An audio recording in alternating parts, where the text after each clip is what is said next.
when you choose to be a writer, you will frequently question that decision.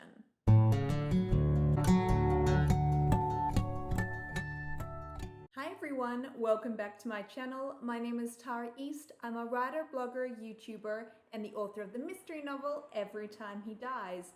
And in this week's video, I want to talk about how we make the decision again and again to be a writer. So I recently read this fantastic article by Charlotte Doyle. I'll link it below in the description box, but it is behind a paywall. In this article, Doyle closely examined the creative process of 5 writers. While interviewing these writers, Doyle noticed a pattern that all of them at some point made the decision to be a writer, and this decision happened before they began writing. Look, okay, I know that sounds like super obvious. Of course, you somewhere, somehow make the decision to write before you begin writing, but stick with me here. So I've previously spoken about the importance of claiming the title of writer, but I've found this comment to be especially insightful because whether you're a hobbyist or a full-timer, writers do tend to make writing part of our identity. It's part of our sense of self. Now, if you're a big fan of reading writer interviews like I am, then perhaps you've noticed that the 2 most popular questions are, where do you get your ideas? And when did you decide to be a writer? Or when did you realize that you wanted to be a writer? Now, we all have a tendency to mythologize our own past, and this would be doubly so if you were asked these sort of questions again and again, and if you were expected to provide some sort of tidy anecdote about this moment from your life. But the thing about writing and being a writer for me is that you don't just make this decision once. For many of us, we choose to be a writer again and again, and what it means to be a writer is an evolving process. Many claim that they always knew that they wanted to be a writer. They've known since they were a kid. But of course, that's not the case for everyone. I know it wasn't the case for me. When I was a little kid, I wanted to be an artist. And then when I was in high school, I wanted to be a pharmacist. And then I became a journalist before I finally realized that it was fiction writing that I loved. And even once I realized that I wanted to be a fiction writer, I had no real idea what that meant or how to make it happen.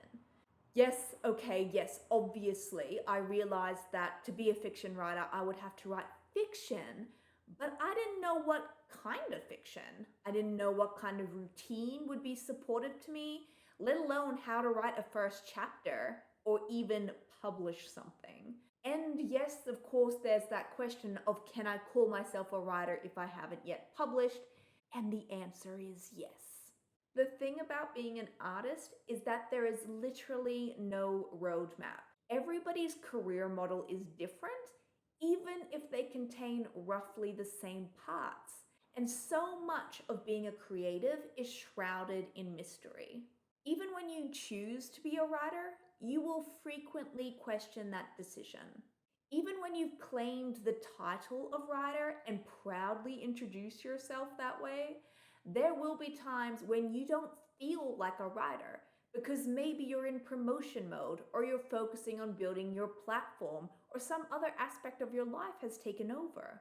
Because sometimes life happens around writing. For example, you have a massive deadline or you're in the midst of really bringing a project together. And sometimes writing happens around life. Like the script for this YouTube video, I wrote while standing in my kitchen and cooking dinner because it was a bit of a day. And yes, in case you didn't realize, I do script these videos because I don't want to troll through 45 minutes of me word vomiting as I try to put a coherent idea together. Anyway, the point is, I don't think we choose to be a writer just once. I think we make this decision again and again, and we're all constantly recommitting to this part of our identity in big ways, in small ways, conscious and unconscious. Every time you sit down to work on your book, you are both consciously and unconsciously deciding to be a writer. Every time you get a rejection letter and bravely choose to resubmit that work somewhere else, you are consciously deciding to be a writer. Every time your inner critic tells you that this book sucks and you keep writing anyway, you are choosing to be a writer. There is so much power in choice, and there is nothing as powerful as a mind made up. And maybe that is, in fact, the secret sauce to writing. You need to choose to be a writer, and then you choose that path again and again.